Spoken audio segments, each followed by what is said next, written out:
महाकायकोटिसूर्यसमप्रभा निर्विघ्नं कुरु मे देव सर्वकार्येषु सर्वदा। महागणाधिपतये नमः। प्रणो देवी सरस्वती वाजेभिर्वाजिनीमती धीनामवित्रिजवतु। श्रीमहासरस्वत्यै नमः। गुरुर्ब्रह्मा गुरुर्विष्णुर्गुरुर्देवो महेश्वरः। गुरुः साक्षात् परब्रह्म तस्मै श्री गुरवे नमः। सदाशिवसमारम्भां शङ्कराचार्यमध्यमाम् अस्मदाचार्यपर्यन्तां वन्दे गुरुपरम्पराम्। भारती करुणापात्रं भारती पदभूषणं भारती पदमारूढं भारती तीर्थमाश्रये। विद्याविनयसम्पन्नं वीतरागं विवेकिनं वन्दे वेदान्ततत्त्वज्ञं विदुषेखरभारतीम्। श्री गुरुभ्यो नमः।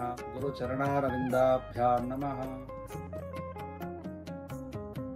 అందరికీ మొదటిగా వినాయక చవితి శుభాకాంక్షలు తెలియజేస్తూ,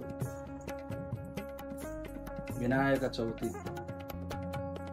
ఈరోజు ఏ విధంగా పూజా కార్యక్రమాన్ని ఆచరించాలి, ఈరోజు గణపతి ప్రతిష్టలు ఏ విధంగా చేసుకోవాలి, అదేవిధంగా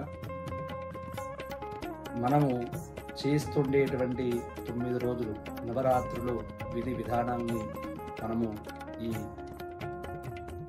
వీడియోలో పూర్తి విషయాన్ని మనము చివరి వరకు తెలుసుకునే ప్రయత్నం చేద్దాం. అందరూ కూడా చివరి వరకు ఈ వీడియోను చూడగలరని కోరుతున్నాను.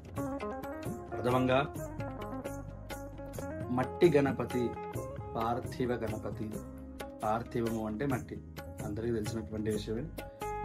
కాలాన్ని, పర్యావరణాన్ని రక్షించుకోవడము మన బాధ్యత. ప్రకృతికి ఎప్పుడు మనము వ్యతిరేకంగా ఉండకూడదు. అదేవిధంగా ఈ ప్రకృతికి అనుకూలంగా అంటే పర్యావరణ పరిరక్షణ చేస్తూ మనమందరం కూడా మట్టి విగ్రహాన్ని, మట్టి గణపతిని తెచ్చుకొని ఈ నవరాత్రుల కార్యక్రమం చేసుకోవడము అన్ని విధాల మంచిది. శాస్త్రపరమైనటువంటి విధానం కూడా ఉంటుంది.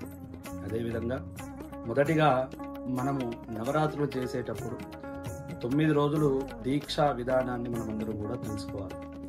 అందరం కూడా ప్రతి వీధికి, ప్రతి కాలనీలో గణపతి నవరాత్రులు అతి వైభవంగా, ఉత్సాహంగా, ఆటపాటలతో ఈ నవరాత్రోత్సవాలను అందరం జరుపుకుంటూ ఉంటున్నాము.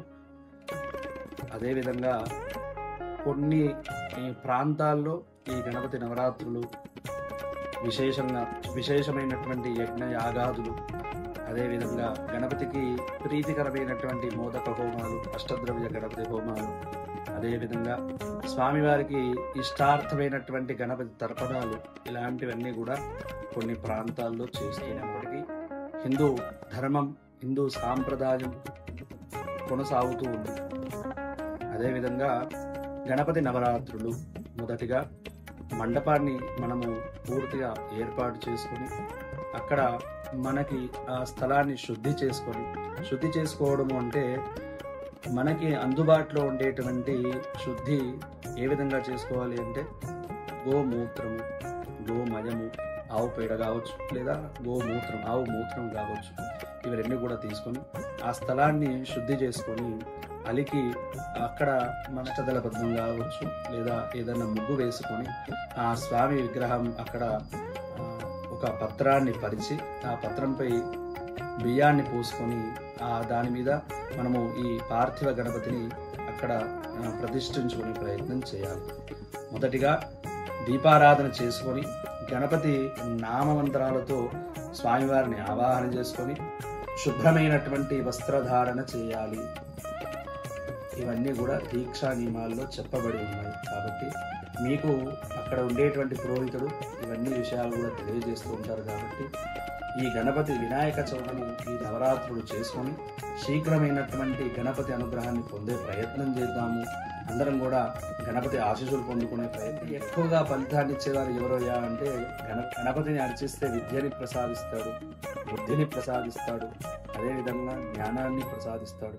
అన్నిటికంటే మనం చేస్తూ ఉండేటువంటి కార్యక్రమాల్లో ఆటంకాలు ఏవైతే ఉంటాయో నిర్విఘ్న కార్యేషు ఫలం సిద్ధం అంటే గణపతి అనేవాడు మనకు ఉండేటువంటి విజ్ఞానాలన్నీ కూడా తీసివేసి మనకి కార్య విజయాన్ని ప్రసాదిస్తూ ఉంటాడు. అలాంటి గణపతి వారు ఆ స్వామివారి అనుగ్రహాన్ని పొందడానికి మనం ఎల్లవేళలా ఈ నవరాత్రుల్లో గం గణపతయే నమః అని నామస్మరణ ఎల్లవేళలా చేయడం వలన గణపతి అనుగ్రహం మనకు శీఘ్రంగా లభిస్తూ ఉంది.